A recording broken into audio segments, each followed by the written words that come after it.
In the history of the United States, few law enforcement organizations have as many stories filled with heroism, bravery, and controversy as do the legendary Texas Rangers.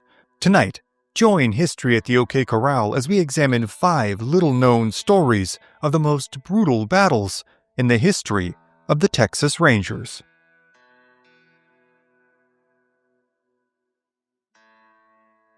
In the 1830s, the ongoing war between the Comanche and the Texas Rangers made the newly founded Republic of Texas one of the most dangerous places on Earth. Tonight, History at the OK Corral takes a look at one of the most brutal, little-known battles from that decades-long conflict, the Battle of El Blanco. South Texas, 1835. Just before dawn on his ranch 15 miles west of the town of Gonzales, local rancher John Castleman is suddenly awakened by a blood-curdling scream. Instantly, he knows the cause of the calamity, and a clammy sweat overtakes his body as he hurries to his window in order to confirm his fears. In the dim twilight, Castleman sees a group of Comanche warriors in a vicious, close-quarters battle with a small group of fur traders who have camped on the corner of Castleman's property in order to rest for the night. As the screams of the wounded and the war whoops of the warriors seem to resound off the nearby oak trees, Castleman scrambles to pull on his clothing and boots, grab his rifle, and usher his terrified wife away from the window nearest the fighting. As his level of anxiety rises, so too does his frustration with the dead and dying fur trappers only a few dozen yards away from his front door. Why had they not taken him up on his offer? Why had they been so foolhardy as to camp in the open in the middle of Comanche country? Now, instead, they have all likely signed not only their own proverbial death warrants, but those of Castleman and his wife as well. It had been the previous evening when the group of French and Mexican fur traders had happened upon his ranch as they traveled west from Gonzales down the Guadalupe River. Though he was uninterested in purchasing any of their wares, Castleman had invited the party to stay inside of his cabin, warning that this area had been plagued with Comanche raiding for the past few years, and that sleeping in the open was incredibly risky.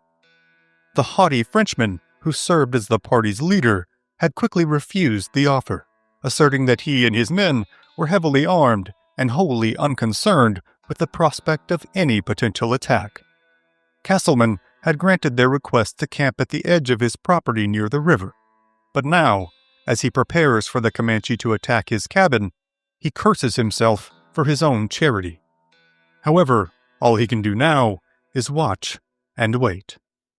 As he pensively rechecks his weapon and attempts to fortify his front door, he does his best to push the countless accounts of the horrors of Comanche raids that have circulated the area recently out of his mind, and to focus on the coming fight.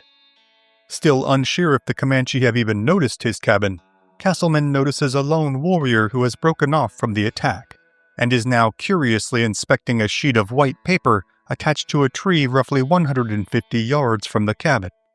This paper, peppered with bullet holes, has been placed there by the rancher for use as target practice. Confident that he can make a lethal shot at this distance, Castleman momentarily raises and aims his rifle, but is quickly rebuffed by his wife, who pushes the barrel of the weapon down and insists through panicked whispers that the most prudent course of action is to remain quiet and, hopefully, hidden. Castleman, though momentarily frustrated, acquiesces to his wife's demands, on the condition that should the warrior venture any closer, he will be shot. But the warrior, still befuddled by the sheet of paper, soon returns to the fight. Meanwhile, in the midst of the attack, the fur traders, indeed heavily armed, fight valiantly, but in vain, as the fight carries on until nearly 10 a.m. Finally, though, the screams of the wounded fall into silence. Soon after, the vociferous cries of the victorious Comanche follow.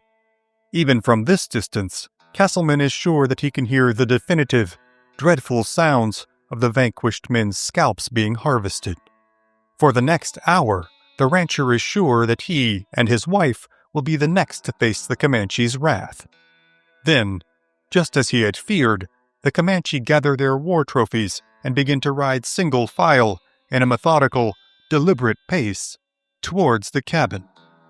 But in a scene that is as inexplicable as it is unnerving, the Comanche, with their freshly taken scalps dangling at their sides, simply ride by the cabin, seemingly uninterested in any further conflict on this particular morning. They simply plod by, paying no attention to the Castlemans nor their cabin. Soon they have vanished into the northwest, through the cross timbers and prairie, as is the normal course of Comanche egress following a raid. After assuring himself that the warriors have gone, Castleman ventures out to the campsite of the trappers to assess what he suspects will be a scene of complete and utter carnage. As he nears the site of the battle, his suspicions are viscerally confirmed. The bodies of each and every man who had traveled through his yard the day prior now lies cold in death near a small pool of water from a tributary leading into the larger Guadalupe River. Their bodies, all 11 of them, have all been horribly mutilated, and all of their wares, once packed carefully away on the backs of their mules, now lie strewn about the campsite. The bodies of the dead men, as well as the sizable trunks of the many live oak trees surrounding the area, are replete with dozens of arrows, and the thick black soil is slick with blood. Their weapons and livestock, highly valuable to the Comanche, have all been taken. It is abundantly clear that there are no survivors, and now Castleman knows his only next course of action will be for himself and his wife to make the trip to the nearby town of Gonzales in order to notify the only local law enforcement in the area, the Texas Rangers. After a harrowing 15-mile ride east, made entirely under the auspices of another possible Comanche attack, Castleman and his family arrive at the small town and alert the local rangers that the Comanche have just made an attack. Word now spreads quickly among the inhabitants of the area that another Comanche attack has taken place, and within hours a contingent of rangers and local volunteers elect Captain B.D. McClure to serve as leader of their force. Within minutes of electing their leader and conferring with Castleman on the Comanche's course of travel, the pursuing Texans take to the trail, moving quickly but cautiously down the south side of the Guadalupe River back to the initial site of the massacre. From here, they proceed west up the river valley, trailing the Comanche party who, as is often their tactic during raids such as these, have taken little care to conceal their trail, instead opting to move as quickly as possible in order to reach the open expanses of prairie which lie to the north. Upon reaching the open grasslands of central Texas, Comanche war parties become virtually unreachable, seeming to simply disappear into the sparse, undulating landscape. Knowing that time is of the essence, the Rangers move as quickly as possible, knowing that every passing hour means several miles lost to their quarry. Even in their haste, though, the trail left by the Comanche is indiscernible to all but the most experienced of trackers. Soon, though, the Rangers and volunteers are heartened by the sight of 2 crows, flying low and in a northwesterly direction. Every few minutes, the crows descend below the tree line, only to reappear and continue on at a measured, deliberate pace. This, the pursuing Texans surmise, indicates that the birds are following the Comanche war party, picking off bits of meat and foodstuffs that they drop along the way. With a renewed fervor, the men from Gonzales now proceed northward in an attempt to intercept the Comanches before they are able to reach the open plains. For the entirety of the day, the ranger and volunteer force continues on the trail, before finally stopping to camp near the modern-day town of San Marcos. Here, as is standard operating procedure anywhere on the Texas frontier, sentries are posted for the night, with men standing watch in shifts from sunset to sunrise. On this night, it is Andrew Soule, noted by all of his compatriots as a skilled scout and tracker, who is appointed to the first watch. Soule, no stranger to this task, keeps a watchful eye and a keen ear tuned to the surrounding hillside, straining to perceive even the slightest indication of any nearby danger. Sometime near midnight, Soule makes his way to a nearby ridge, in hopes of ascertaining a better vantage point from which to stand guard. Suddenly, not long after taking up his new position, Sol hears what he believes to be the Comanche. They are, it seems, not attacking, but singing. Sol quickly makes his way back to camp, where he reports to Captain McClure that he is sure he has just heard the high-pitched wailing and whooping of the traditional Comanche celebratory war songs. Captain McClure now strains his own ears to listen for anything to confirm Sol's suspicions. But, while he indeed admits to hearing some faint, high-pitched cries, he attributes these to be, in all likelihood, the howls of the many coyote who roam the Texas hill country. The next morning, after breaking camp and moving a few miles further north, the men are met by a frustrating and humbling sight of a sizable Comanche campsite, freshly vacated, in the middle of which stands a tall wooden pole driven into the ground. The veterans of the group of rangers and volunteers are, even at first glance, well aware of what has taken place here. The Comanche have held a war dance here, in order to celebrate the taking of such valuable bounty, as well as several fresh new scalps. Many among the pursuing party are disheartened at this discovery, knowing that they have come within only a few short miles of the Comanche. Still, left with only the options of abandoning their chase or continuing on, the party resolutely continues their path, now following the Comanche trail further to the northwest, eventually running into the Blanco River deep in the Texas hill country. They spend another night in a cold camp with sentries posted on the banks of the Blanco River. Waking the next morning to an eerie fog, the rangers and volunteers again take up their pursuit, though now even more encumbered by the layer of fog making their surroundings less discernible and seemingly more restricting than usual. The party now moves slowly, again pushing to the northwest and into the Blanco River Valley. Finally, the rising sun and heat of the morning eventually burn away the obstructive fog. Then, just as suddenly as the fog has dissipated, a lone Comanche warrior appears atop a hill a few hundred yards away. Sitting astride his fleet-footed, short-legged pony, with all the regalia and weaponry of war, the warrior presents a curious, conspicuous sight from his high vantage point. The novelty of a singular Comanche, sitting alone and exposed to fire, gives a momentary pause to even the veterans among the Texans. For a prolonged, anxious few moments, they sit transfixed, unsure as to the Comanche's next move. Then, like the cry of a formidable bird of prey, the lone warrior lets loose a string of sharp, shrill war cries which echo off the river valley walls. Seconds later, the air is filled with dozens more of these war cries in response, and suddenly, the Comanche warriors that the Texans have trekked for so many days are, seemingly, everywhere. Flooding down into the river valley, the warriors, most of them still hidden from the Texans' sight by the thick brush surroundings, now rapidly advance upon the Texans' position, incensed at their audacity in following them so far into the hill country. These head-on attacks and ambush tactics are part and parcel of Comanche warfare, one that has caused countless enemies, from the Texans to the Spanish, to turn and retreat. This, especially in the labyrinthian confines of central Texas's many river valleys, would often lead to the retreating party being trapped, cut off, and quickly cut down. However, the veterans in this party of Texans are well aware of this tactic and have been anticipating encountering a Comanche attack under these circumstances since the moment they left Gonzales. Captain McClure now orders his men to advance upon the Comanche. The counterintuitive tactic, though requiring an immense amount of fortitude, has proven the only effective measure in combating a Comanche ambush.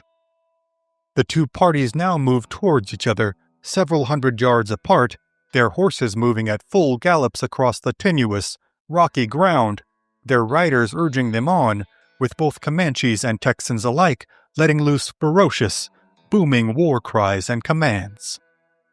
But a thick grove of timber lies between the Comanche and the Texans, too dense with brush and branches to allow even a single rider to pass through on horseback. The Texans reach the grove first and dismount, leading their horses on foot into the wooded maze. Here, Captain McClure orders the men into single file line, with 2 scouts, Almond Dickinson and James Darst, being placed a few dozen yards in front in order to locate the Comanche on either side of the thicket. The 2 intrepid scouts advance out of sight of the rest of their contingent, seemingly disappearing into the thick underbrush. For an unnerving few minutes, it is unclear to the Texans where Dickinson and Darst have gone, and, perhaps even more unsettling, from where the Comanche will attack the thicket. Many among them begin to wonder whether the ostensible cover provided by the thicket will be useful at all, or whether it will simply trap them like proverbial fish in a net for the Comanche. As the Texans take stock of their present situation, they are suddenly greeted by the sight of Dickinson and Darst, sprinting back towards their lines. Just as the cries of "Comanche! Comanche!" leave the mouths of the running men, they are summarily drowned out by the crack of Comanche rifles, whose bullets tear into the limbs around them and kick dirt and rocks into the faces of the men in the Texas line. Within only a few seconds, several Comanche warriors can be seen pursuing the 2 scouts into the thicket, only yards behind them. The Texans, Rangers and volunteers alike, attempt to take aim and fire, but are unable to ascertain a clear vantage point for a shot that will not endanger their fleeing comrades. Dickinson and Darst, keenly sensing their predicament, now split ways, to the left and to the right, leaving their comrades a clear line of fire upon their attackers. Captain McClure now looses a shot from his flintlock rifle, falling the Comanche warrior closest behind his scouts. John Castleman himself fires the next shot, hitting the warrior running just behind the first, sending the 2 Comanche violently crashing to the ground, virtually one on top of the other. Andrew Soule attempts to fire next, but he has made a critical mistake. Earlier in the day, seeking to keep the flash pan on his weapon from getting wet in the morning fog, he had stopped up the small hole leading to the weapon's charge of gunpowder. However, Soule has forgotten to remove this blockage, and now his rifle misfires, allowing a Comanche warrior to come within steps of him before being dropped by another Texan rifle. The remainder of the attacking warriors now reverse course, heading out of the thicket and back to the riverbank, all the while maintaining their vociferous war cries. The Rangers and volunteers now pursue the warriors out of the thicket, where they are quickly met by several dozen more Comanche, and a vicious fight unfolds on the banks of the Blanco River. However, for all their vaunted prowess as fearless warriors, which they certainly are, the Comanche are, also, pragmatic capitalists of the highest order. As much pride as is taken in raiding and the taking of scalps, their primary goal now is to return home alive with the many spoils of their conquest. There would be no honor nor utility in a drawn-out, bloody fight which could result in the loss of more warriors and more of their newly gotten goods.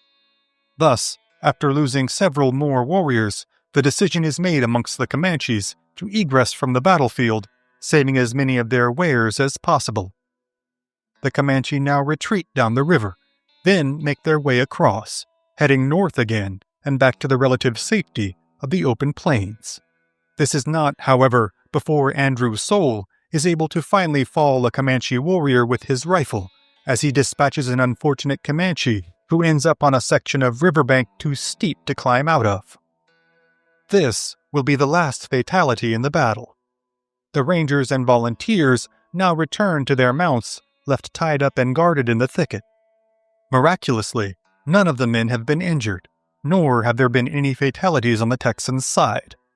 That is, save for one man who is presumed killed for the first few hours after the conclusion of the fight, but later returns, looking, as his comrades would later recall, as, quote, wild as a buck. The man, whose name is lost to posterity, is found without a weapon, hat, or boots. He could, quote, give no rational account of himself, except to say that he could not stand the firing and yelling and had unconsciously fled in terror.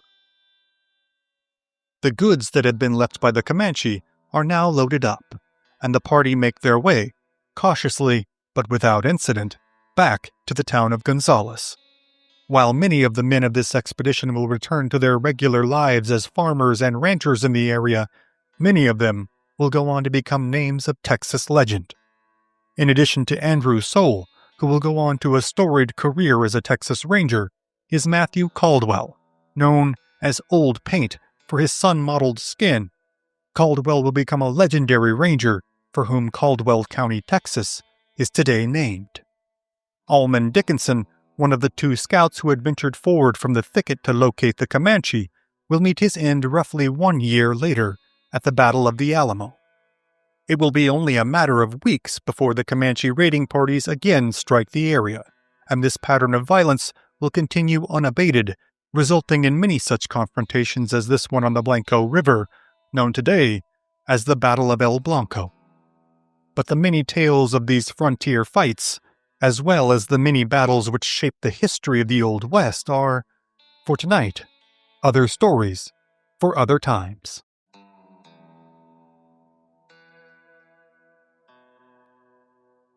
In the long and storied history of the decades-long war between the Comanche and the Texas Rangers, perhaps no name garners as much respect from the accounts of Texans and native peoples alike as that of Jack Hays. Tonight, join history at the OK Corral for a look at one of his most legendary exploits in the Battle for Enchanted Rock. Fall 1841, Enchanted Rock, Central Texas. As he crouches behind a makeshift rock wall, Texas Ranger Captain Jack Hays takes aim at a Comanche warrior sprinting uphill towards his position. He knows he is trapped here, alone in the Texas wilderness, and that his ammunition is limited. He must make every shot count, or he will very likely suffer the worst fate possible on the American frontier, being captured alive by the Comanche. Hays, well aware of the many stories of torturous ends met by his fellow rangers, waits until the attacking warrior is only yards away from his position, before squeezing the trigger on his single-shot rifle and watching the man violently tumble to the rocky ground. Though his shot has hit its intended target, Hays is now in for the fight of his life, and it has only just begun. Only hours earlier, on this crisp fall afternoon, Hays had been accompanying a small group of land surveyors under the employ of the Republic of Texas, making their way through territory near what will become Fredericksburg, Texas. They had been sent here, some 95 miles west of Austin, to survey and legally demarcate land grants and territorial claims. Though this job comes with a seemingly banal description, it is perhaps, at this time, the most dangerous line of work in the world. Not because the act of land surveyance is particularly hazardous, but because, in 1841, Central Texas is very possibly the most dangerous place on Earth. And it is so very dangerous because this land belongs to the Comanche. They called themselves the Numruna, which means simply the people, a self-referential catch-all term that is not uncommon in tribal names. However, their enemies, tribes like the Apache, the Waco, the Tawankoni, the Tonkawa, and countless other small Texas tribes whom they have been warring with for decades, know them by another name. They know them as the Comanche. This is thought to be a derivation of a Ute phrase, meaning those who fight us all the time. The name may have come from one of their longtime enemies, but it is strikingly apt. The Comanche had migrated down to the plains of Texas and Oklahoma after being unable to sustain their livelihoods as hunter-gatherers in the northern Rocky Mountains. They had originally been an offshoot of the Shoshone tribe, who, for centuries, had barely subsisted in the unforgiving environs of the Rockies' granite ranges and aspen forests until they were finally forced out by stronger tribes. They suffered greatly as a perpetually downtrodden people, and had only begun their ascent to martial prowess when they encountered the animal brought over by the Spanish in the 16th century, the horse. The Spanish had closely guarded the secrets of horsemanship and caretaking of the animals, knowing all too well the potential for disaster should their adversaries turned subjects ever be able to combat them from horseback en masse. But, despite their precautionary efforts, after decades of raiding from the surrounding tribes and the inevitable cultural mixing that comes from proximity, A sizable number of Spanish mounts had spread to the southern plains. Though the Apache had been the first to introduce the horse in any meaningful capacity to the Texas frontier, it would be the Comanche who, for reasons that have often been described as too ethereal to quantify, possessed a seemingly innate and undeniable palpable connection to the horse. Within a few decades of their exposure to this new animal, they had not only mastered riding skills to rival almost any horseman on the planet, but they had completely transformed their way of life. Once, their days had been spent scouring the sparse countryside in search of roots and berries, and scavenging carcasses for salvageable protein.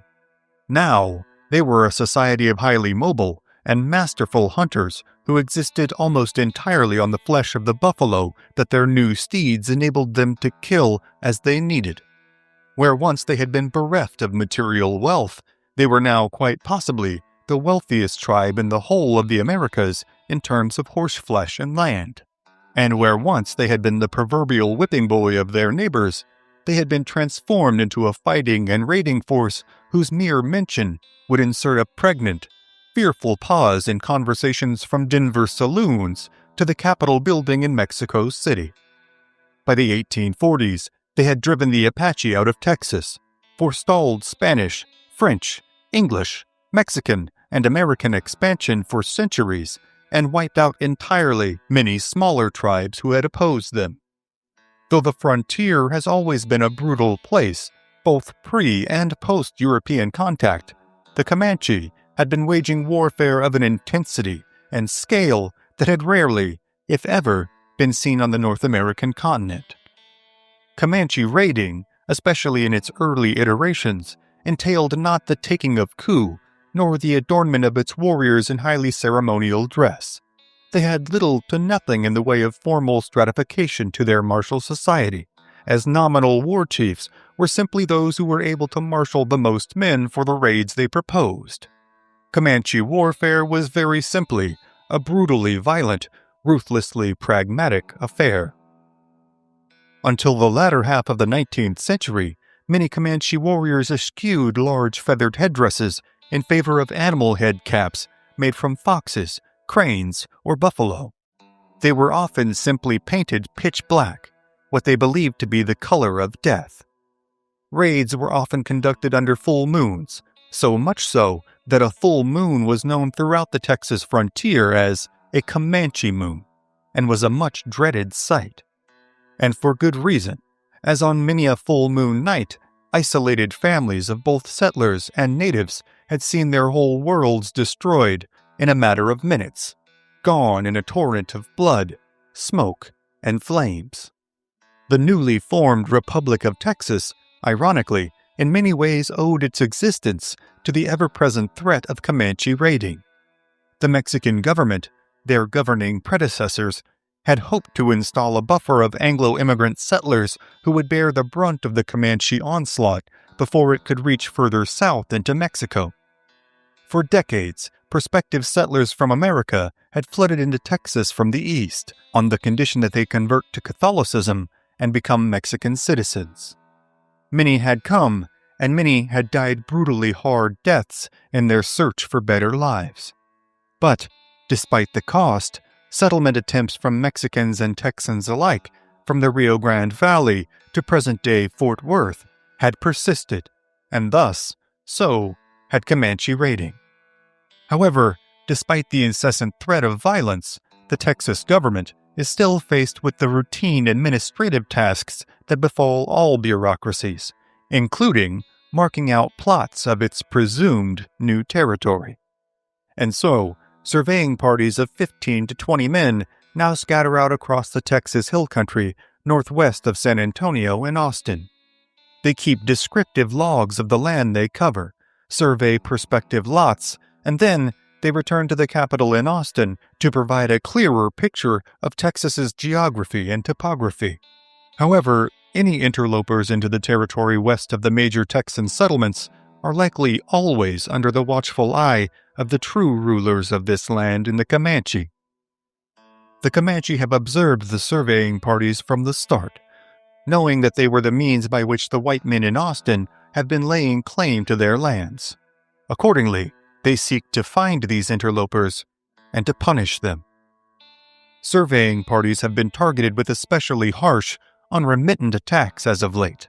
The Comanche preference is to take them alive and reserve their most sadistic tortures for them, staking men out on the open plains to die of predation and exposure, spreading them out and heaping hot coals upon their midsection, and filleting them alive are common ends for surveyors who are caught by the Comanche. Yet, still, survey parties continue to venture out into the hill country. Young men from the backwoods of Virginia, Kentucky, Arkansas, Tennessee, and Alabama have flooded into the state after the Texas Revolution. Many have just missed the bloodshed of the battles of Goliad, the Alamo, and San Jacinto, and they are now thirsting for a fight. And for many, the dangers of being part of a survey team present an enticing employment option. Such is the case for this young party of Texans here in the shadow of the granite monolith that is Enchanted Rock. For time immemorial, Enchanted Rock has been considered sacred by the tribes of the area. It is said to be the home of discontented spirits, from slain warriors to shamed chiefs. It is said that native tribes practice sacrifices at its base, and it is well known that any incursion into the territory surrounding Enchanted Rock will be met with the utmost of hostilities. However, the ever-present threat of a violent, painful end is not enough to dissuade this group of combat-hungry 20-somethings who have come to Texas for the express purpose of tempting such a fate.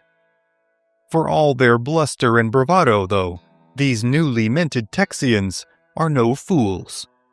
This party of 15 to 20 surveyors are among the most well-armed men in the world at this time.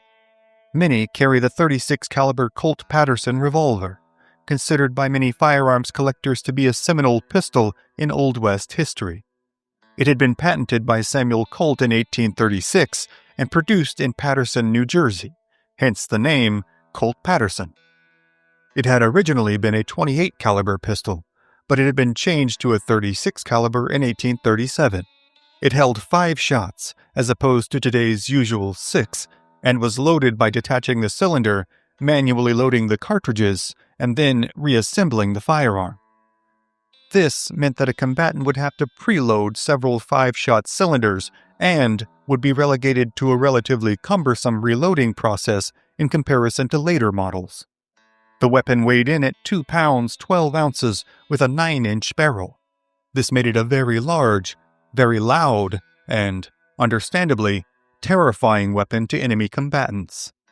With an effective range of roughly 65 yards, it was well suited to the horseback, high-speed, up-close fighting that was the new norm on the Texas frontier.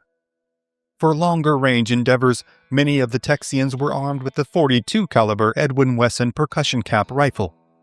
In short, these were single-shot rifles that used small copper caps filled with mercuric fulminate as the ignition source to fire their projectiles.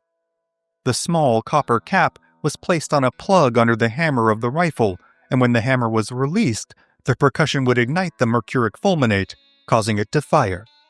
These rifles were highly effective at ranges up to 150 yards and could be fired at a rate slightly faster than their flintlock predecessors at up to 3 to 4 rounds per minute.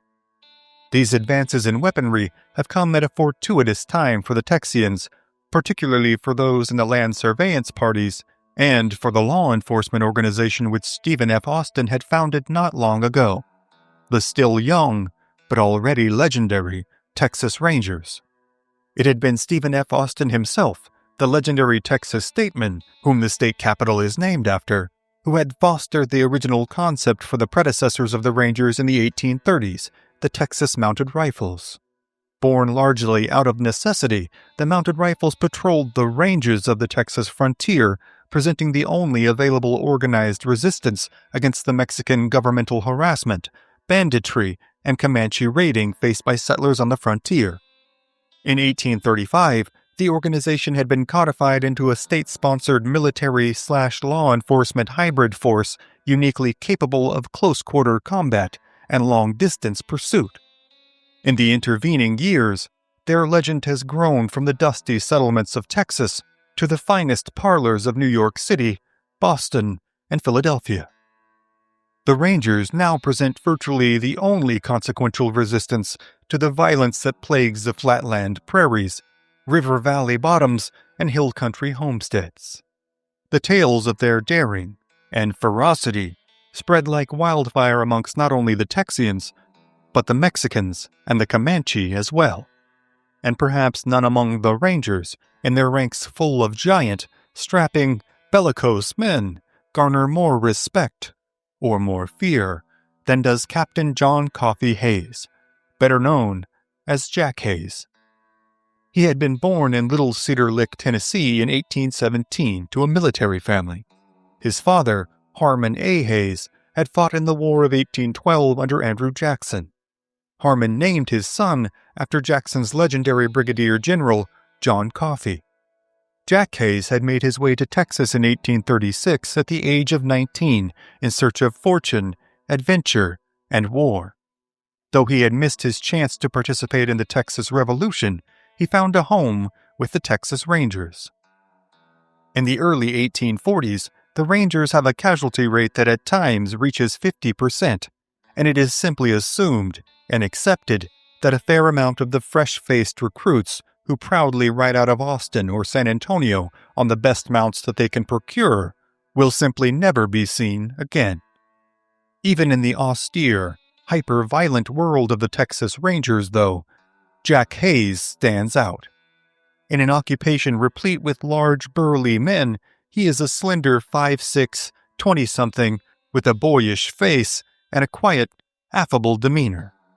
But perhaps his most distinguishing feature are his coal-black, intensely focused, and chillingly unmoved eyes.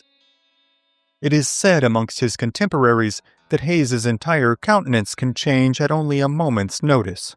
With any indication of danger or premonition of violence, his affable demeanor and unremarkable stature, in countless eyewitness accounts, transforms into the striking and irrefutable figure of the unshakable, irascible Uber Ranger.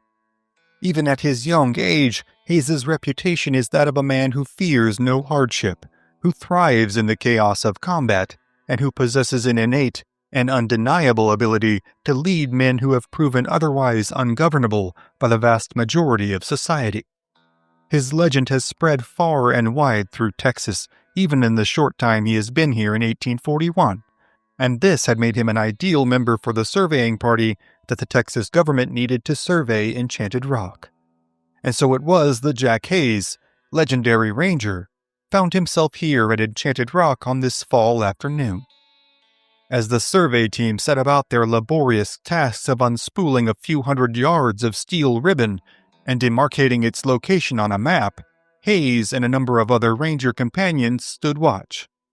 At some point during their endeavors, Hayes had decided to ride out towards Enchanted Rock to procure a better close-up view of the legendary landmark. Thinking himself secure as no Comanche had been spotted in the area, Hayes rode off alone. However, in an example of just how cunning and tactically brilliant the Comanche truly are, even the experienced ranger and his cohorts have failed to notice a sizable number of warriors trailing them. Hayes's departure from the main party was just the opportunity the force of Comanche had been waiting for as they lay watching in the overlooking limestone cliffs and oak-strewn hills. As Hayes neared the base of the rock, even his conditioned nervous system must have received a notable shock when the sound of Comanche war whoops cracked the still of the afternoon air. His brain, also highly conditioned to the rigors of fast-paced frontier combat, also likely surmised, almost instantaneously, that he had no hope of retreating to his party of fellow Texans before being caught and overrun by the Comanche.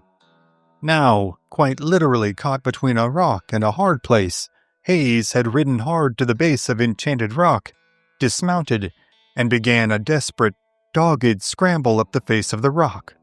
His intent was to gain himself a position on the highest ground in the area, and, in the words of author J.W. Wilbarger in Indian Depredations in Texas, Hayes was, quote, determined to sell his life at the highest market price.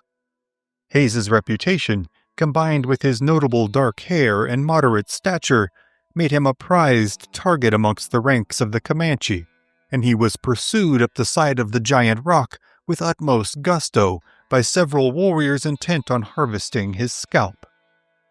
However, Hayes had managed to ensconce himself here, in a crevice in the granite, and construct a haphazard defensive position. He had hunkered down with his .42 caliber rifle aimed outward towards his pursuers, and 2 Colt Patterson revolvers in a holster on either hip. A less experienced frontier fighter might have made a fatal tactical miscalculation at this juncture, as the Comanche pressed their initial attack upon Hayes's position. As reliable and powerful as the Wesson percussion rifle may have been, it is still a single-shot weapon. This meant that any defender in Hayes's position would have essentially one shot on his pursuers, one that they must make count. After that, they would be forced to complete a loading process that would enable their enemy to close the gap between their positions and capture or kill them. Hayes has seen many a young ranger comrade fall victim to poor decision-making in this instance, only to miss their single shot and be cruelly dispatched by their Comanche foes. Hence, even as his pursuers rained down arrows upon his claustrophobic position, Hayes forced himself to hold his fire.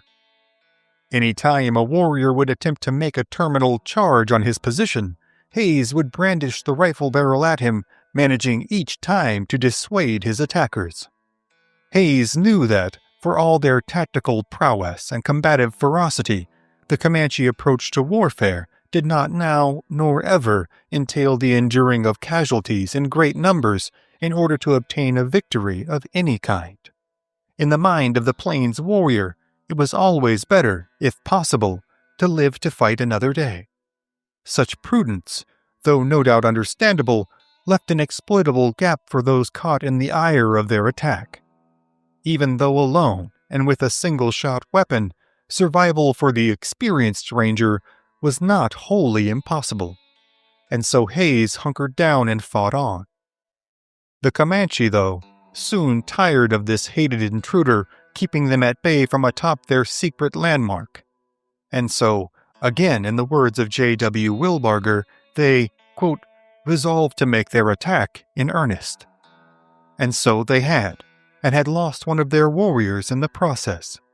But now, as the retort of Hayes's rifle still seems to echo in the air, and their comrade lies strewn prostrate on the ground, the Comanche halt their attack and take cover. They call out to their stricken comrade, hoping to incite any signs of life in the man. But it is soon apparent that their fellow warrior has perished. When it is discovered that the warrior is dead, the cry is put out in long wolf-like howls to move back to the base of the rock. This all of the Comanche do. Hayes uses this brief respite to reload and refit his rifle. He also checks the pair of Colt Patterson revolvers he has holstered on either hip, ensuring himself at least 10 additional shots once his initial, and this time likely final, rifle shot has been fired. In short order, the Comanche contingent makes another even more vociferous attack upon Hayes's position. Again, arrows rain down upon the rocky crevice, each a potentially fatal projectile. The Comanche war cry fills the air with high-pitched, blood-curdling screeches, and Hayes can hear the plodding, moccasined footsteps of the warriors drawing nearer and nearer to him. Hayes again coolly receives the charge, waiting until the Comanche are within range, then again popping up from his position at the last second. Only this time, sensing this to be his last opportunity to dispatch his attackers, and intending to die fighting, Hayes pulls his revolvers and empties the entirety of one of his 5-shot cylinders into the Comanche surrounding him. This, again, begets another Comanche retreat. As Hayes again hunkers down and begins hurriedly reloading for what he assumes will be an inevitable third Comanche assault, he hears the very welcome sound of his comrades, firing their weapons and making their way towards Enchanted Rock. They have been battling an even larger body of Comanches during Hayes's fight, and have only discovered his position when they heard the shots of his rifle and revolvers coming from high up on Enchanted Rock. Seeing this much larger force of Texans advancing, the Comanche force surrounding Enchanted Rock collects their wounded and withdraws into the canyons and sagebrush of the hill country, leaving their dead for the buzzards and the Texans. Hayes and his cohorts reunite at the base of the rock and, under a much more vigilant watch, continue their work the next day.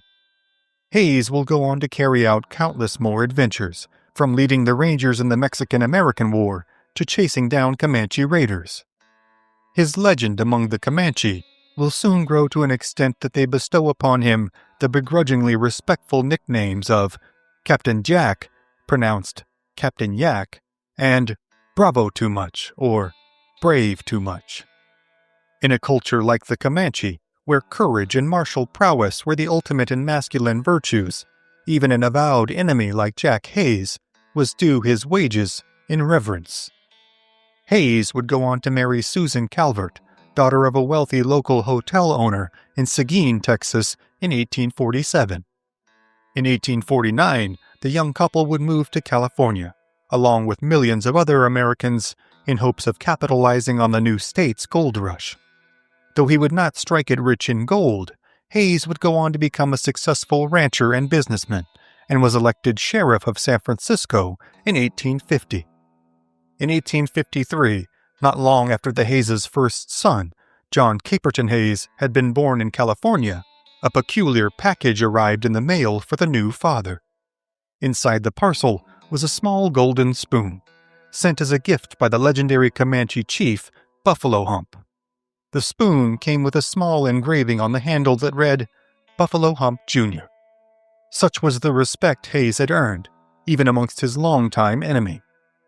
Hayes would pass away in 1883 at the age of 66, and is buried at the Mountain View Cemetery in Oakland, California. Tonight's story was but one snippet from Hayes' life, one that is replete with accounts of heroism, stoicism, and, at times, bone-chilling ferocity. But, for tonight, those are other stories for other times.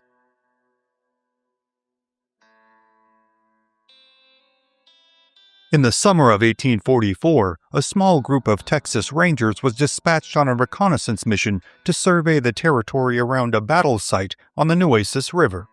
Their mission was meant to be relatively routine, but after running into a massive force of Comanche warriors, it would turn into one of the greatest, most gruesome survival stories in the history of Texas. Tonight, join History at the OK Corral as we examine this little-known story in Showdown on the Nueces, South Texas, August 1844. As the confines of Nueces Canyon tower around them, a group of 4 Texas Rangers cautiously make their way down the Nueces River, sent on a special mission on the order of Ranger Captain Jack Hayes. Their mission is to investigate the site of a recent battle, one that had taken place only 4 days prior amidst these undulating, limestone-strewn hills. They are to survey the battle site for any remaining dead, and to investigate the surrounding area for any sign of their avowed enemy, the feared and mighty Comanche. As the blazing Texas sun begins to reach its noontime apex, the Rangers decide to rest for lunch. They select a spot on a small tributary creek running off the larger Nueces. Believing their position to be secure, they appoint Rufus Perry to act as sentry, and then leisurely set about taking their midday break. They lay out their bedrolls and stake their horses out to graze, before tucking into a cold meal of beef jerky and hardtack. 2 of the Rangers, James Dunn and John Carlin, indulge in a swim in the cool waters of the creek as their horses water themselves. Meanwhile, Ranger Kit Ackland remains in camp, enjoying his meal, as Rufus Perry wearily stands watch over the camp. Perry is an experienced ranger, but even under his watchful eye, a group of Comanche have remained hidden in the brush only a few dozen yards away, completely unseen by the Rangers. The Comanche now manage to move into position to attack the camp, and then, in a whirlwind of war whoops and arrows, they strike the camp in a vicious ambush. Rufus Perry is the first to fall, struck by 2 arrows in the torso and 1 in the face. Kit Ackland manages to jump to his feet, but is hit moments later by a number of bullets in the torso, and then an arrow strikes him in the mouth. The arrow knocks out several of the young ranger's teeth and practically emulsifies the inside of his mouth. But despite these horrific wounds, he does not fall to the ground. Instead, Ackland pulls his revolver and manages to dispatch a Comanche warrior with a shot to the head. For a fleeting moment, the Comanche assault pauses as their fallen comrade causes many of the warriors to reconsider. However, seeing the condition of the wounded rangers, the Comanche soon redouble their efforts, and another charge is made upon the rangers' position. Ackland again pours a torrent of fire from his revolvers into the attacking force, again falling several Comanche. At the same time, Rufus Perry, despite his grievous wounds, manages to roll onto his side, and, from this position, he too pours fire into the oncoming Comanche. With several more dead and dying warriors now lying prostrate upon the rock-strewn ground, the Comanche charge is again momentarily repulsed. Ackland, himself losing a considerable amount of blood from his own wounds, now rushes to the downed Perry. Perry's wounds are so severe that he is unable to rise and walk under his own power. So, the sizable Ackland heaves Perry onto his shoulders and makes a mad dash for the top of the riverbank, where, for reasons inexplicable to Ackland, the remaining 2 members of their ranger party, in Dunn and Carlin, have simply watched the fight unfold thus far. Both rangers are experienced in frontier combat, veterans of countless encounters with the Comanche. The question of why they did not come to their comrades' aid reverberates loudly in the mind of Ackland, and though he knows another Comanche attack is imminent, and that now is likely not the most prudent time to address the subject, he makes his displeasure known to Dunn and Carlin. Dunn and Carlin, for their parts, insist that charging headlong into the fight would have amounted to not only a poor tactical decision, but sheer foolhardiness on their part. Quoting author and former ranger Andrew Soul's later account of the battle in Early Settlers and Indian Fighters in Southwest Texas, quote, "Their plea was that it was useless to make an attempt from their position on the river, and that they knew they would be cut off before reaching their companions. They had stripped off their clothing and were in the water when they heard the fight commence at the camp, and at once came out and mounted their horses without clothing, ready for the fight in case the Indians were too strong and plundering the camp." But, after each man has briefly stated his case, all concur that this is no time for further arguments, as the Comanche swarm the hills around them. It is decided that they must cross the river in hopes of putting the Nueces between themselves and the Comanche. With Rufus Perry bleeding profusely, he is carefully laid across the back of one of the horses, and then gingerly led across the river by Dunn and Carlin, leaving a trail of blood and gore behind them as they move through the water. Ackland, now without his horse, then crosses to meet his cohorts, himself leaving a trail of blood as he doggedly swims from one shore to the other. Once across the river, they now confer amongst themselves as to their next move. Perry, unable to load his revolver, asks Dunn to load the weapon for him. Dunn takes the pistol, but before reloading it, decides to scramble to the top of a nearby tree in order to gain a better vantage point of the Comanche. To his horror, he sees a Comanche force several hundred warriors strong, far larger than the Rangers had initially anticipated. He hurriedly descends from the treetop and breathlessly informs his companions of the size and movements of the oncoming Comanche. He exclaims that, quote, "The valley is full of Indians, and a large band of them is coming this way." Seeing no possibility of their tiny, wounded force being able to hold off an attack of this size and scope, it is decided that Dunn and Carlin, the only 2 rangers who are uninjured and still with their horses, will make the lengthy, treacherous journey to San Antonio in order to procure reinforcements. The painfully obvious fact amongst the Rangers is that Ackland and Perry, too grievously wounded to make an attempt at retreat, are already effectively dead. Again, quoting from A.J. Soule in Early Settlers and Indian Fighters of Southwest Texas, "We will not judge the actions of these two Rangers too harshly. They said it was useless for them all to get killed. They looked upon Ackland and Perry as already dead, badly wounded and no horses to escape on, and it seemed that there was no chance for the two wounded Rangers left alone on the banks of the clear, beautiful river with a horde of yelling savages on their trail." End quote. Now, left alone and without any hope of escape, Ackland and Perry's minds raced to the sickening memories of accounts of those Rangers unfortunate enough to be taken alive by the Comanche out here on the bleeding edges of Texas. Even in these early years of Texas, accounts abounded amongst Rangers and civilians alike of those who had suffered the endless tortures and depredations wrought by the Comanche upon their captives. Many young Rangers had perished after hours of being roasted alive under hot coals while staked out on the dry Texas plains. Many were found mutilated, with their arms, legs, ears, noses, and scalps cut off, often eviscerated and emasculated.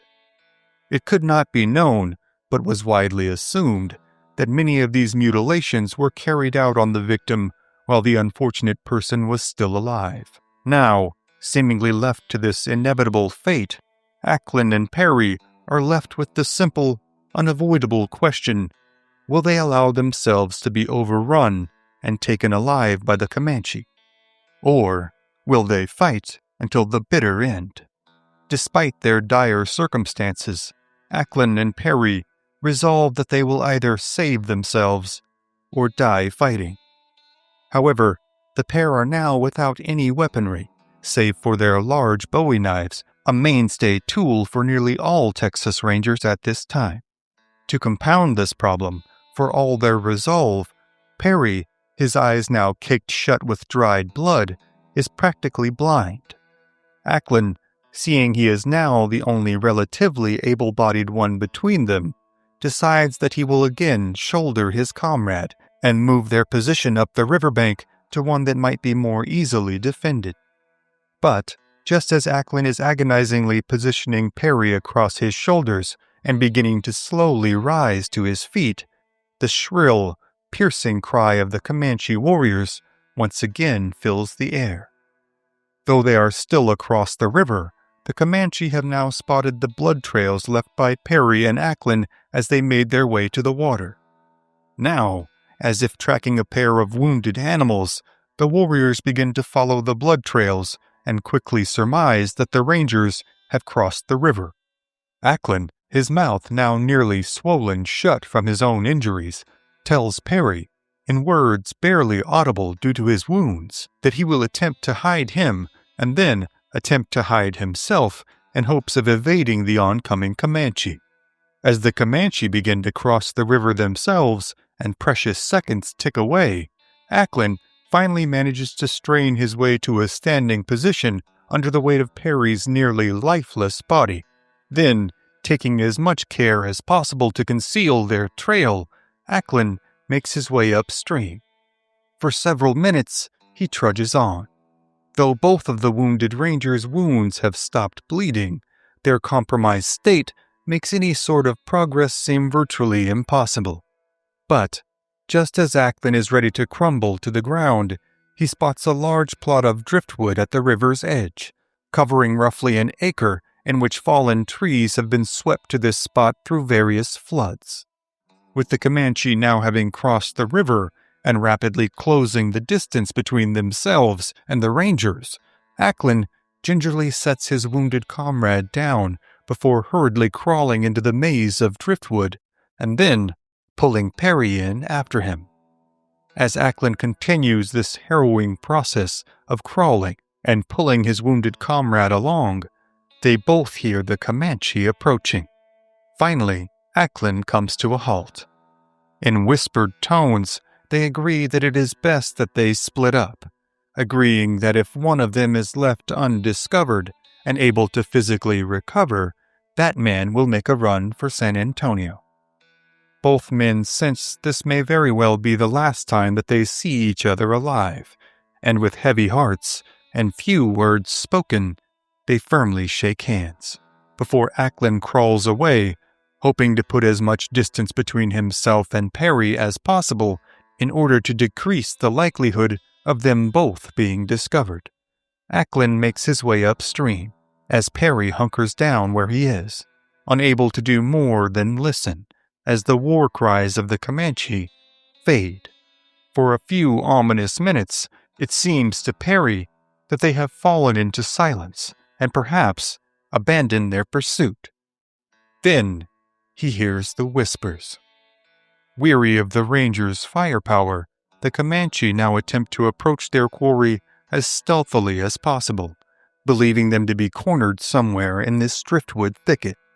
Still unable to see through the dried blood that cakes his eyes shut, Perry can only listen as the muffled voices and plodding footsteps draw nearer and nearer to him. To his horror, the Comanche walked directly over his position, each warrior skulking by at a rate that seems to Perry to be intentionally torturous. Still, he remains silent, and, miraculously, is left undiscovered as the Comanche continue their way across the thicket and further upstream. Though greatly relieved that the Comanche have passed him over, Perry's thoughts now center on his concern for his comrade Ackland, whose trail the Comanche have surely followed. All he can do now, though, is listen intently for the resumption of the Comanche's louder war cries, indicating that they have discovered Ackland. However, after a sickening few minutes of waiting and listening, Perry hears nothing. But despite this fortuitous sign, he knows the Comanche are intent on exacting their revenge for the warriors that Ackland has slain, and that they will not give up their pursuit easily. Still, despite being in agonizing pain and unable to see, Perry knows he cannot remain here in the driftwood for long. His only hope now is to make his way to the river, and then, somehow, navigate the 120 miles on foot to San Antonio. Now, the beleaguered ranger slowly crawls his way back through the driftwood thicket, guiding himself by feel and making his way toward the sound of the rippling water. After painstakingly dragging himself over rocks, branches, and fallen logs for what seems like an eternity, Perry's outstretched hands are finally greeted with the feeling of the slick, cool riverbank mud. Cautiously, he pulls himself to the water, and, after slaking his all-consuming thirst, immediately dunks his entire head into the cool river, seeking to ease its endless throbbing and to cool his overheated body. Finally, he manages to wash the caked blood from his eyes. He is greeted with the still darkness of night. Though he is relatively sure the Comanche have now left the area, he is still alone, without weapon or horse, in the middle of the Texas wilderness. With no other option, Perry again drinks heavily from the river, and spends a considerable time cooling himself and regaining some measure of strength before finally straining his weary body upright and, step by weary step, beginning the long, painful trek back to San Antonio. He knows that, even if the uninjured rangers in Dunn and Carlin had made their way back to San Antonio and sent reinforcements, they will likely be unable to find either himself or Ackland, as both have ventured so far from the location where they were last seen. For 6 long days and nights, Perry makes his way northeast, the entire time suffering of thirst, starvation, and rapidly festering wounds. Finally, the bedraggled, blood-soaked figure of Rufus Perry is spotted by the ranger lookouts on the outskirts of San Antonio. He is so disfigured from his wounds and caked in gore that, at first, his comrades do not recognize him. When they do, He is quickly brought to the Rangers' headquarters, where he is informed that a rescue party, or what many have considered to be a recovery party, has already been sent out by Captain Hayes. During Perry's trek to San Antonio, Dunn and Carlin had arrived back to the city, both being badly sunburned and saddle sore, having made their escape wearing nothing more than they had while swimming. They had reported Rufus Perry and Acklin to be all but assuredly dead. Now, with Perry's reappearance, the Ranger headquarters becomes a whirlwind of activity, as all the men who can be spared are marshaled into a second rescue force that can span out in search of their lost comrade in Acklin. But just before they are able to ride out of town, and only 2 hours after Perry had appeared on the outskirts of San Antonio, Kit Acklin is spotted, himself nearly unrecognizable due to his wounds and physical deterioration. Acklin, too, is rushed to the headquarters, where he and Perry are attended to by the best doctors that can be procured in the whole of San Antonio. After a matter of weeks, the men are nursed back to health, and both will eventually rejoin the Rangers' ranks. While John Carlin will go unreprimanded for his conduct during the fight, James Dunn will be formally reproached by Captain Jack Hayes himself for not assisting his comrades in a more prudent manner. However, Dunn's reputation, as repeatedly noted by A.J. Soule in his account of this battle, remains strong within the Rangers. Soule tempers his narrative with the caveat that, quote, James Dunn was censured by Captain Hayes and others of the company, but he was a good Ranger and had no chance in this affair. He was looked upon as one of the most daring men Hayes had, end quote. Dunn and Carlin, too, will both go on to continue their service with the Rangers. Rufus Perry would eventually move to West Texas before returning to the Texas Hill Country, where he would pass away in Johnson City in 1898 at the age of 76. Kit Acklin, like millions of other Americans, including fellow Rangers Jack Hayes and Bigfoot Wallace, would make his way to Northern California in 1850 with the advent of California's gold rush. Here, he would settle in the Sierra Nevada town of Mariposa, where he would serve as a local constable until his death in 1871 at the age of 52. The story of Rufus Perry and Kit Acklin's impossible survival on the banks of the Nueces is but one of an endless succession of accounts of bravery, violence, and fortitude that are replete within the annals of Old West history. But the many stories of battles from the lives of Texas Rangers like Perry and Acklin, as well as the Rangers who fought beside them, and the innumerable battles between themselves and not only the Comanche, but the Mexican army during the Mexican-American War, are, for tonight, other stories for other times.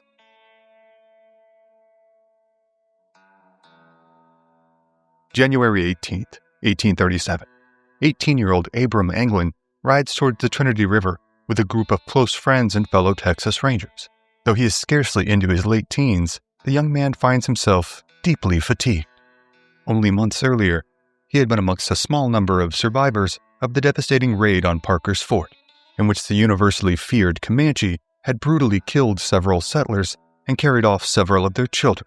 The raid would make national headlines and go on to be remembered as one of the most seminal and most violent moments in Texas history. Several of the male inhabitants of the fort, Samuel Frost, Robert Frost, John Parker, Benjamin Parker, and Silas Parker, were killed. Anglin was amongst those who managed to escape and has since settled in Fort Houston, near the present-day town of Palestine, Texas. In the short time since the incident, Anglin has struggled with traumatizing memories and an accompanying lack of restful sleep. Though the scene Anglin and his cohorts witnessed and survived was certainly stultifying in its brutality and callousness, it was not unique on the Texas frontier. Though the tales of the raid on Parker's Fort would quickly become the stuff of national folklore, the raid, and raids like it that were now besieging the newly immigrated Texans, was nothing new. For decades now, the native peoples who had long held dominion over northern, central, and western Texas had been experiencing similar raids, with many, like the Apache, Waco, and Tonkawa, being driven from their lands by the incessant raiding of their long-hated enemies in the Comanche. Even the government of Mexico had grown so tired of the raiding upon their northerly settlements that they had agreed to allow Anglo settlers into the area, on the condition of their conversion to Catholicism, in order to act as a human buffer between Mexican settlements and the Comanche.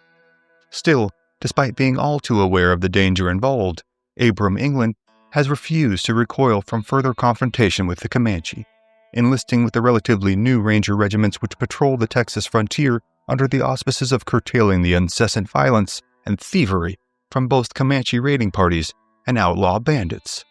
Now, he and his fellow rangers have been dispatched from Fort Sam Houston on an official mission. The young rangers, David Falconberry, Evan Falconberry, Benjamin W. Duthit, James Hunter, and Columbus Anderson, now make their way through dangerous, hostile territory to the banks of the Trinity River, searching for the quarry that they have been dispatched to hunt down, a pack of local hogs who have wandered away from the fort and now have been missing for several days. The men are tasked with retrieving the errant animals, preferably alive, and returning them to the fort. Upon arriving, they scour the river bottom, and soon find a number of the wayward swine. James Hunter and Benjamin Duthit volunteer to return the animals to the fort, while their comrades continue the search. They assure the men that they leave behind that when they return the next day, they will be sure to bring one of the fort's canoes back with them, so that the party might cross to the western side of the Trinity River to continue their search. The rangers who remain, England, the Falconberry brothers, and Columbus Anderson, continue their search on the eastern banks for a number of hours, before finally becoming so collectively bored that they decide to construct a makeshift raft in order to cross the Trinity. The men cross the river at a point which will later come to be the small settlement of Bonner's Ferry, and continue on their search, this time staying together in a group for the sake of safety and communication. They spend another few hours searching, this time finding no pigs. Now fatigued and chilled to the bone from the incessant Texas north wind, the men decide to make their way to an overhang they had spotted upon first coming to the shore, in order to rest and warm themselves as best they can. While making their way to the overhang, however, the men are met with a disconcerting discovery. Embedded in the muddy banks of the river are several sets of moccasin-clad footprints. However, being cold, tired, hungry, and relatively sure that these were in fact tracks of the friendly Cherokee who also frequented this crossing, the men decided to carry on to the shelter of the rocky embankment. Arriving thoroughly exhausted from their efforts in the biting cold, the men stretch themselves out on the ground and are soon fast asleep. Within minutes of the last ranger drifting off into slumber, however, every man among them is awakened by piercing war cries to a blood-curdling sight. Bearing down upon them, and now scarcely 15 feet away from the overhang, are roughly 30 Comanche warriors, incensed at their presence and intent on killing them all. Before the rangers can fire upon them with their single-shot rifles, the Comanche let loose with a volley of their own, filling the air with bullets and arrows. David Falconberry is hit by a bullet in the initial volley and mortally wounded. Columbus Anderson is also hit twice, struck with 2 arrows in his neck. Still, with adrenaline coursing through his veins, David Falconberry cries out, "Come on, boys, it's time to go." Falconberry and Anderson, both bleeding profusely, dive into the Trinity River, leaving grisly red streaks in the water as they swim to the opposite shore. Abram England has been wounded in the thigh, with a bullet having passed through his powder horn and causing shards of the implement to embed themselves in his thigh. Evan Falconberry has escaped serious injury in the first volley, but instead of diving into the river himself, has taken cover behind a cluster of trees near the embankment. Now, he finds himself cut off from the river by the attacking Comanche. Seeing that he can be of no further immediate use to his comrade, Abram England now dives into the river himself, with arrows and bullets striking the water all around him as he swims. Finally, after what feels like an eternity, England finds himself on the eastern bank, opposite the attacking Comanche. Here, he finds David Falconberry, collapsed and bleeding profusely. Falconberry tells the teenage England to escape if he can, and to hurry back with relief. This relief will not come, however, as David Falconberry is soon dead. England now sprints as fast as he can, running roughly 400 yards before meeting James Hunter, one of the rangers who had gone back to the fort earlier that day. Hunter pulls England onto the back of his horse and the pair make a mad dash to return to the fort as the Comanches cross the river in pursuit. Anglin only breathes a sigh of relief when they are finally ensconced within the relative safety of the fort. With his nervous system rattled to a near breaking point, the young ranger finally falls into a deep sleep inside the confines of one of the fort's rooms.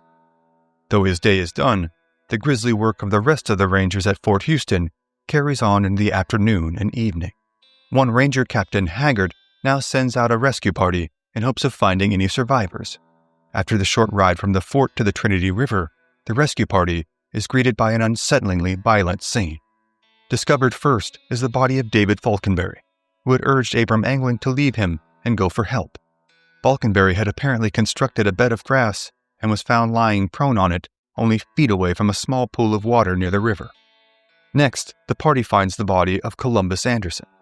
Also lying prone, the ranger had managed to cover an astonishing 2 miles upstream after swimming across the Trinity River, all while bleeding profusely and with 2 Comanche arrows embedded in his neck. The rescue party then crosses the river and spends a considerable amount of time searching for any sign of Evan Falconberry. Much to their dismay, however, Evan Falconberry is never found nor heard from again. Though the rangers go to the extent of sounding the stream in search of his body, finding nothing, a Comanche account of the incident soon circulates the area, possibly shedding light on the missing ranger's ultimate fate. The account from the Comanche holds that Evan Falconberry had fired upon them and then put up a brutal, dogged resistance, fighting the Comanche tooth and nail, killing 2 warriors and wounding a third as they hacked, stabbed, and shot at him from all directions. Finally, mortally wounded and deciding not to leave his body to be mutilated by the Comanche, Falconberry had sprinted to the river, dove in, swam to the middle, and, amidst a swirl of blood, sank to the bottom, never to be seen again. In the brutal reality of the Texas frontier, this attack was nothing unique in its ferocity and inhumanity. The late 1830s would prove to be only the beginning of a decades-long war between the Comanches and the Texas Rangers.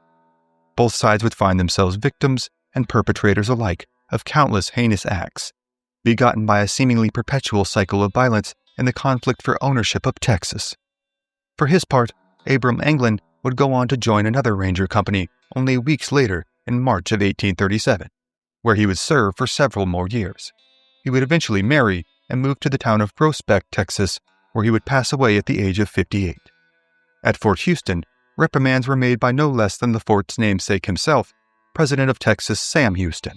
Houston insisted that the attacks could have been wholly avoided had his instructions to construct a brick-and-mortar lodging on each side of the river and to establish an official ferry site at the crossing been followed. The official dispatch, reprimanding the official commander of the fort in one Major Jewell, reads as follows. The first orders for the erection of a blockhouse and a ferry boat on the Trinity River were issued 5 months since, and a part of this time more than 100 men might have been employed for that purpose. The care advised by the President has been utterly disregarded, and owing to that alone is to be attributed the present melancholy accounts. You will perceive the necessity of preserving the most sleepless vigilance, and keep out guards under all circumstances, and never allow your enemy the slightest opportunity to catch you off guard. In the coming years, Texas would experience waves of violence that seldom had been seen in even the most conflict-ridden areas of the eastern United States. The ruthless combat on display at the Trinity River on this winter day in 1837 is but one example of countless encounters that would take place in the years to come. But the stories of those battles, shootouts, and in some cases, outright massacres, are, for tonight, other stories for other times.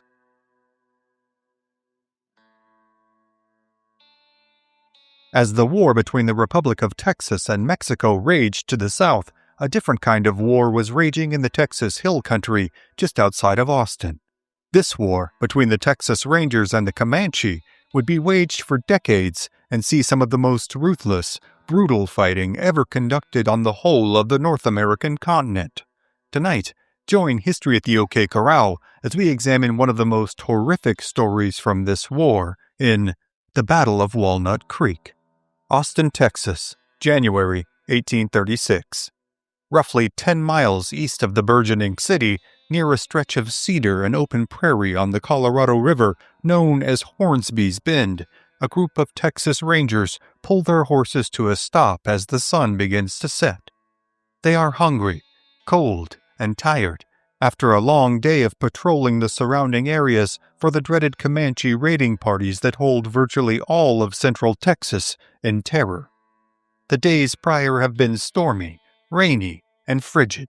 All among them are looking for a good meal and a good night's rest. But just as the men are settling into their camp, they hear a faint cry in the distance. Every man among them strains their eyes to the east, searching for any sign of movement in the fading twilight.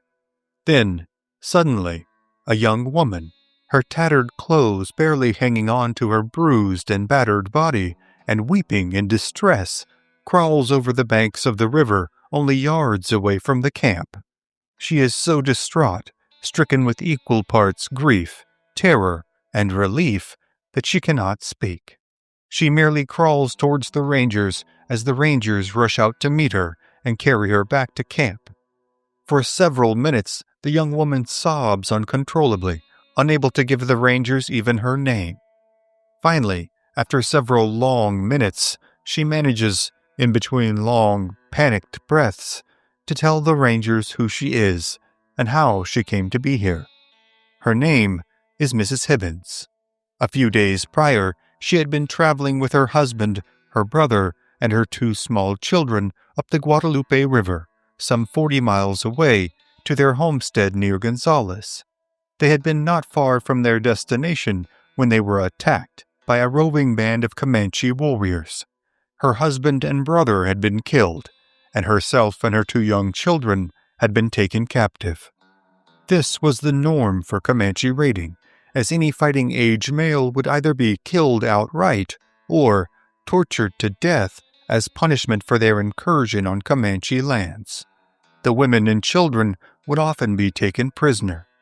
The Comanche, a relatively small tribe in numbers, were particularly receptive to the adoption of new members into their tribe, be they from other tribes or of Texan or Mexican origin. This, however, did not mean that captives were treated kindly or even humanely. Assaults of all kinds were regular and expected amongst female captives. Adult women were often forced into servitude, acting as equal parts laborer and concubine to their captor and his family. They could, eventually, be adopted into the tribe and even marry and raise families of their own, though their initiations into tribal society often came at the end of lengthy periods of subjugation and abuse. Children, in large part, would be adopted into Comanche families, often seen as recompense or replacement for sons and daughters lost to warfare and disease.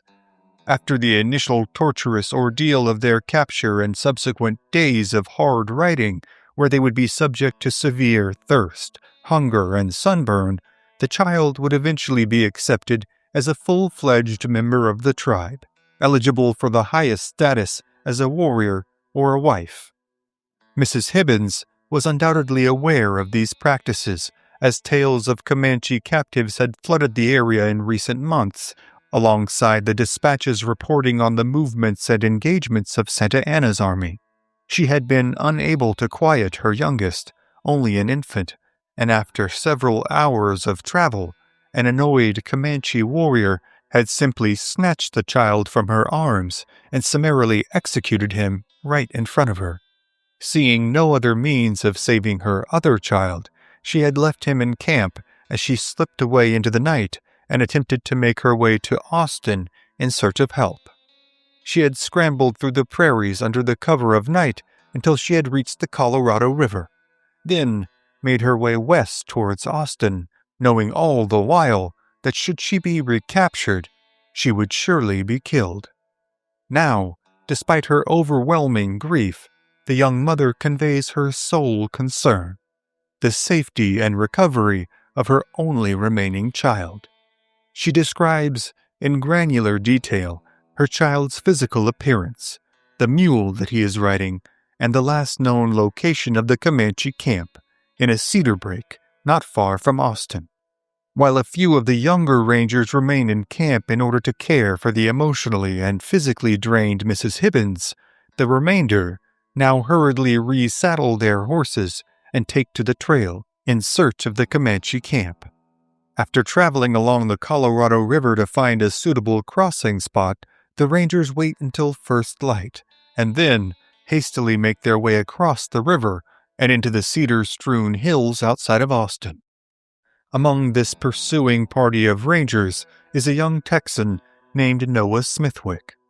Though still in his early 20s, he has garnered considerable respect and esteem already for his deeds in battle against the Comanche.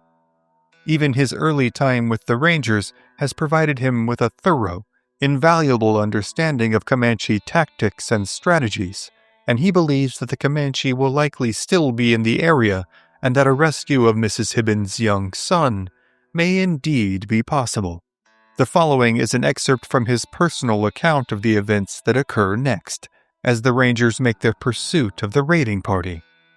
Quote, "As soon as it was light enough, our scouts were out and soon found the trail, fresh and well-defined, as if the marauders were exercising neither haste nor caution in their retreat, having no doubt spent a good portion of the previous day in a fruitless search for their escaped prisoner. They did not seem to be at all alarmed as to the consequences of her escape, and it was about 10 o'clock in the morning when we came upon them, just as they were preparing to break camp. Taken completely by surprise, they broke for the shelter of a cedar brake, leaving everything except the weapons that they hastily snatched as they started. I was riding a fleet horse, which, becoming excited, carried me right in among the fleeing savages, one of whom jumped behind a tree and fired on me with a musket, fortunately missing his aim. Unable to control my horse, I jumped off him and gave chase to my assailant on foot, knowing his gun was empty. I fired on him and had the satisfaction of seeing him fall. My blood was up, and leaving him for dead, I ran on, loading my rifle as I ran, hoping to bring down another. As Smithwick charges forward, his hat is knocked off of his head by a low-hanging branch.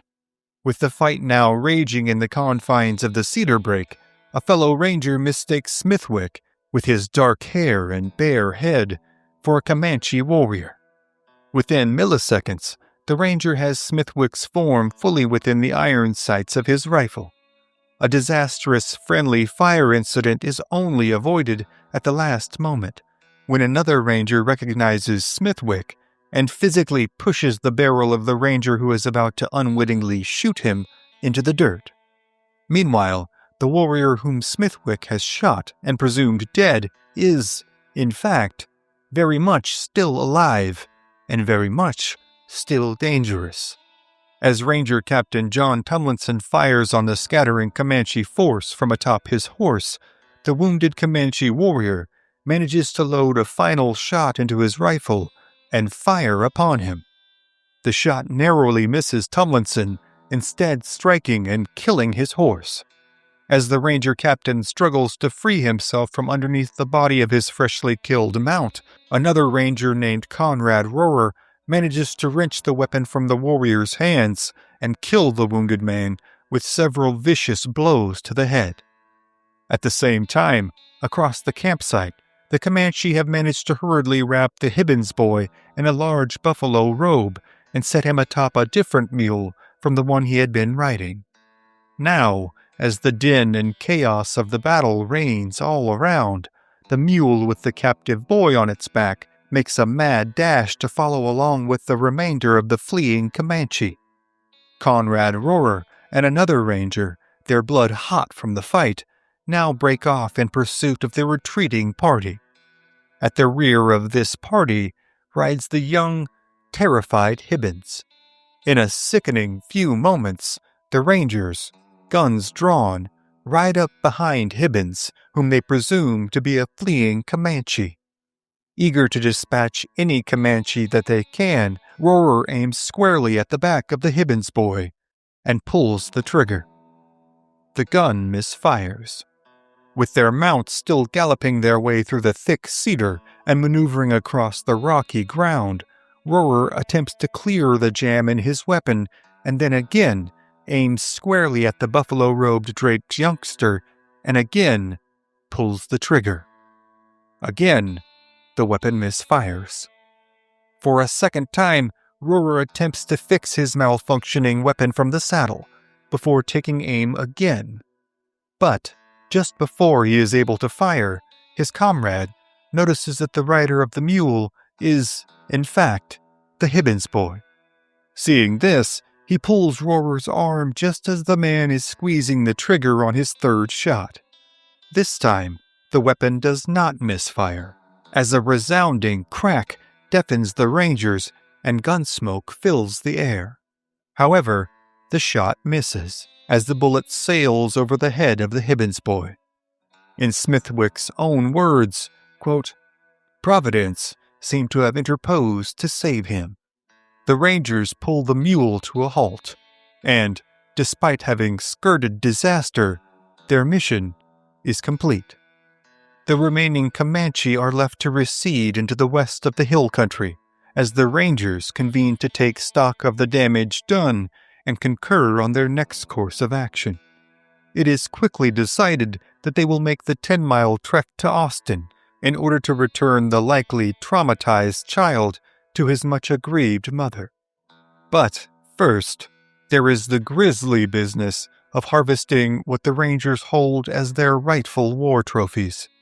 In the expanses of the Texas frontier, even in these early iterations of their existence, the Rangers have learned quickly to adapt and adopt many of the same tactics, strategies, and customs of their avowed enemies.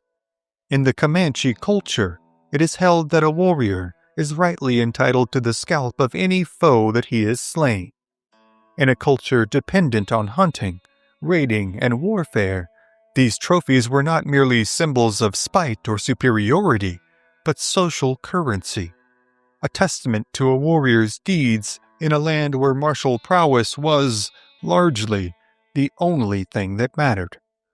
In a twist of irony that is all too common in the history of warfare, the culture of the Rangers, molded by the same environment, as well as their own experiences and personal animus, was shaped much by the very same sentiments.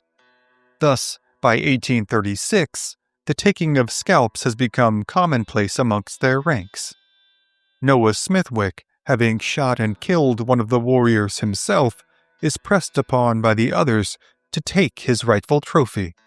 His account of the interaction follows, quote, "The boys held an inquest upon the dead Comanche and, deciding that the gunshot would have proven fatal, awarded me the scalp. I modestly waived my claim in favor of Conrad Rohrer, but he, generous soul, declared that, according to all rules of the chase, the man who brought down the game was entitled to the pelt, and himself scalped the warrior, tying the loathsome trophy to my saddle where I permitted it to remain, thinking it might afford the poor woman whose family its owner had helped to murder some satisfaction to see the gory evidence that one of the wretches had paid the penalty for his crime." Now, with the Hibbins youngsters safely in their custody and their bloodied, fleshy trophies swinging from their saddles, the Rangers make their way south from Walnut Creek to the city of Austin. Smithwick gives his account of the touching scene that follows, as the Rangers ride back into the city and return the lost child to his mother. Quote, "Late in the afternoon we rode into the station in triumph. There was a suspicious moisture in Minnie and I, long since a stranger to tears, when the overjoyed mother clasped her only remaining treasure to her heart. And I could not help but steal a glance at Rohrer and try to imagine what his feeling would have been had not his guns refused to obey his murderous behests. At first, the child is too overwhelmed with grief and exhaustion to even recognize his own mother. But soon, the child is calmed and realizes his newfound safety. This pair, now having lost everyone in their family but each other, console one another with their mere presence, as words seem incapable of expressing the simultaneous gravity, sorrow, and gratitude of the moment. However horrific, this scene is not at all rare on the Texas frontier.